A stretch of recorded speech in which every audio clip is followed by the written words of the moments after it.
Tere, minu nimi on Andres Jessik ja olen Vihuriagi tugiteenuste spetsialist. Täna alustame videopäeviku seeriaga, kus me tutvustame mytiir.com kodulehte ja videopäeviku lõpus läheme lõpuks ka põllule reaalselt masinaga tööd tegema. Kõigepealt alustame mytiir.comist.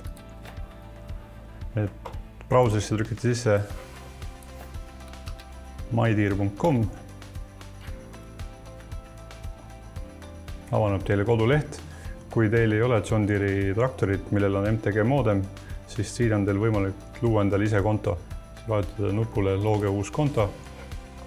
Avaneb teile koduleht, kus te peate ära täitma siis enda kasutajanime, eesnime perekonnanime, ettevõtte, aadressi, riigid, mobiiltelefoni number tuleb panna, email ja siit panete edasi nupule.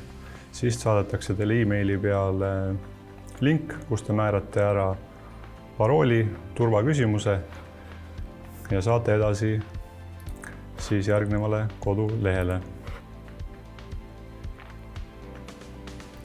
Pärast sisse logimist avaneb teile selline vaade. Ja täna me soovime rääkida, siis on tegumihaldur ehk Operation Center ja see on meil siis täppisviljeluse osa. Koduleht avaneb teile Google Mapsi kaart ja nüüd see koduleht on jagatud 5. On peakaart, setup ehk häälestus, siis on planeerimine, siin on kõik viljavahetused, töödel planeerimine ja hooajajärgne analysaator, pluss lisavõimalused siis failide üles-alla laadimiseks, traktori, kui on MTG moodem, traktori raportid, kõik selline asi. Aga alustame siis algusest. Kui teil ei ole John Deere traktor, siis traktorite ja haakeseadmete lisamine käib traktori nupu alt. Vajutate siia plussmärgile.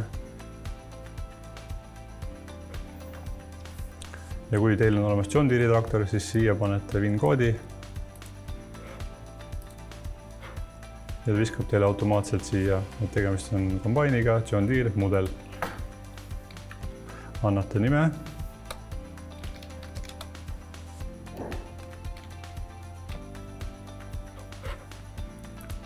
Ja lisa. Nüüd tekkis meile siia siis valikusse meie kombain. Siin on meil olemas ka täna üks Brits traktor. Ainuke asi nüüd, kui te lisate masinaid, siis mis on väga oluline, on masina nihked. Et kui te kasutate mürgipritsi, väetise külvikut, siis nendest numbritest sõltub see, kui täpselt laotatakse laiali teil siis väetis või millal mürgipritsil lülitatakse välja sektsiooni juhtimiseks mingi sektsiooni. Siis tuleb ära määrata traktori peal, kui on antenn paigaldatud traktorile, et kas antenn asub keskel, paremal vasakul, mittepöörav sild on tagasild, tagumine haakesüsteem, mille peal teil see asi toimib. Ja nüüd ongi need nihked. 0 nihet on, kui antenn on keskel, siit saab liigutada paremale vasakule teda, siis inline offset ehk siis mittepööravast sillast GPS asukoht ettepoole tahapoole, mis on väga oluline. Ja haakerista kinnitamise punkt on mittepööravast sillast haakeseadme liitumiskohani. GPS-i kõrgus, see ei ole oluline meie puhul. Täpselt sama asi kehtib ka pritside ja väetiseküllikute puhul. Et kui te võtate siit nihked, siis need mõõdud tuleb nüüd sisse mõõta selliselt, et teil on prits haagitud traktori järgi.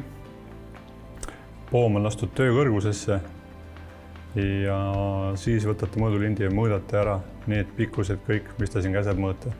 Ja täpselt, mida täpsemalt, seda parem.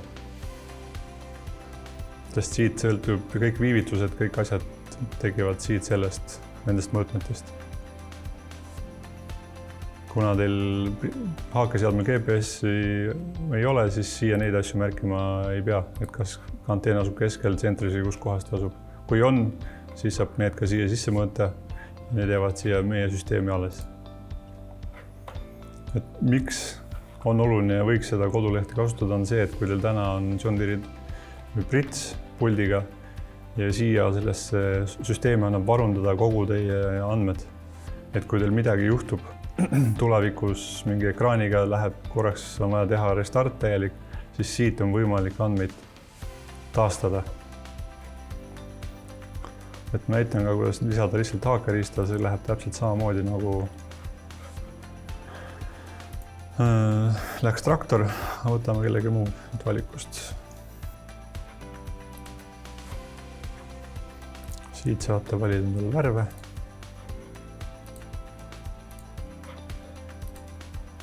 Lisa. Ja nüüd tekkis siia valikusse teile niiduk, mida me lisasime. Ja nüüd tuleb samamoodi määrata siia masina rippes olles, kus kohas see masina suhtes asetseb.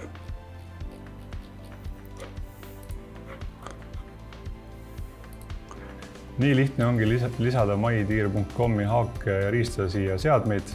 Pöörake tähelepanu sellele, et masina mõõtmed ja nihked oleks täpselt sisse mõõdetud. Aitäh vaatamast, aga järgmises osas siis vaatame põldude ja toodete lisamist mydeere.com kodulehele.